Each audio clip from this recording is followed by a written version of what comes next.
Hey guys, welcome back to another Swiss001 video. Today, we're gonna have a very special video. Today, we're gonna look at a real Concorde. And in order to film this video, I actually traveled to a museum that has a real Concorde. That museum is called Technikmuseum Sinsheim, and this one has a real Concorde. It even has the Russian Concorde that we're gonna talk about later, / tomorrow in a separate video.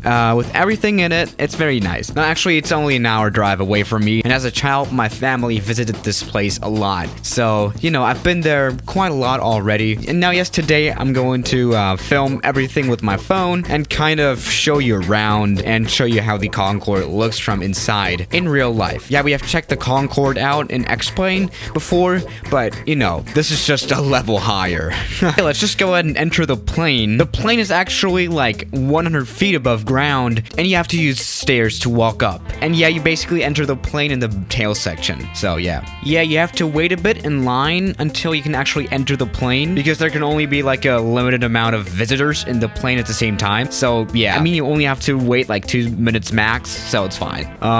Here I am walking up the stairs. It's not that interesting, actually. Here we can observe the tail gear, the tail landing gear part, which was a very interesting part of the plane. Okay, this one is not interesting either.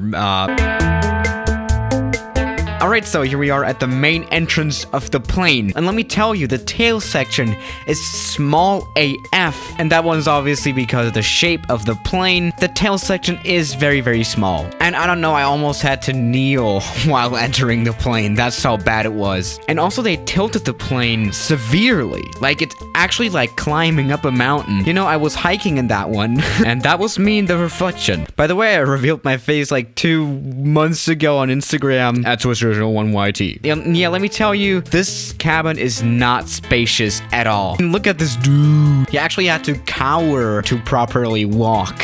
And yeah, I was filming this with an ultra-wide lens, which is making this cabin look a bit more spacious, but it was really, really small. I mean, the leg room seems to be acceptable, but people really did not have a lot of space. Oh, thank you. Now I have lost the ability to hear. Which is kind of weird because you're paying top price for a flight ticket.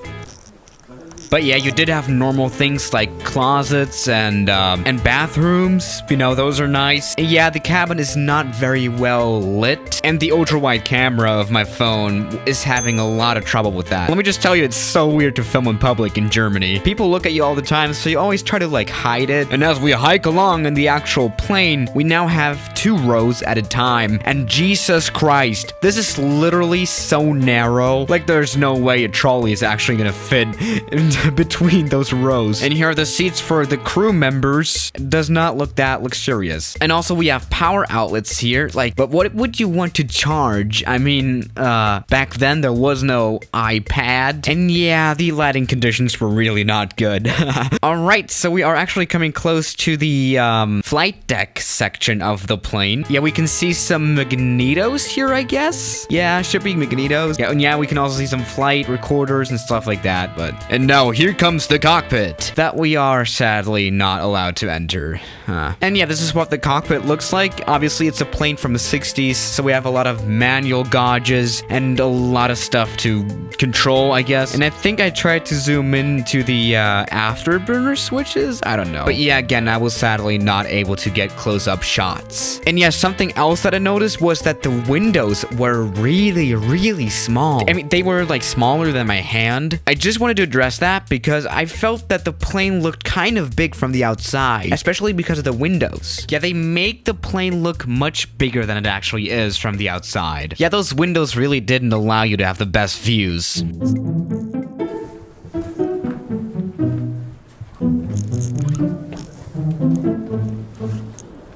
So yeah, maybe let's talk a bit about specs, I guess. Now, this Concorde has the tail number Foxtrot Bravo Victor Bravo Foxtrot Bravo Victor Foxtrot Bravo. That's the right one. The Concorde had 4 thick Rolls-Royce engines. They had massive power. With afterburners, they were 676 kilonewton per engine, so times 4, which is much more than 2,000, by the way. While like a GE90 has around 500 kilonewton Newton, which makes the Concorde around twice as strong as a 777, even though it is like twice as small as a 777. Now let's take a closer look at some aircraft parts. Voiceover off. Now this museum also gives us the opportunity to look at some aircraft parts that are very important, such as the engines. Now here we have the 4 Rolls-Royce Olympus engines that were built into the plane. They are very thick and very long. Most probably half of the engine is the afterburner, which was actually giving it the opportunity to achieve supersonic speeds. Now to be exact, this is an Olympus 5903 engine. It's very thick, as I already said. This is the landing light. This was actually attached to the nose gear. We have some mounts of the engines, and that's kind of nice. This is the actual engine igniter, which was actually making the engines start up, I guess. This is the main landing gear, and here we have the front landing gear, which was also obviously a very important part. But I would love to see the actual tail landing gear, which was preventing the plane from having tail strikes 24/7. You know, I'm missing that one, but other than that, this is pretty cool. We got some instrument parts. This is most probably the heading indicator.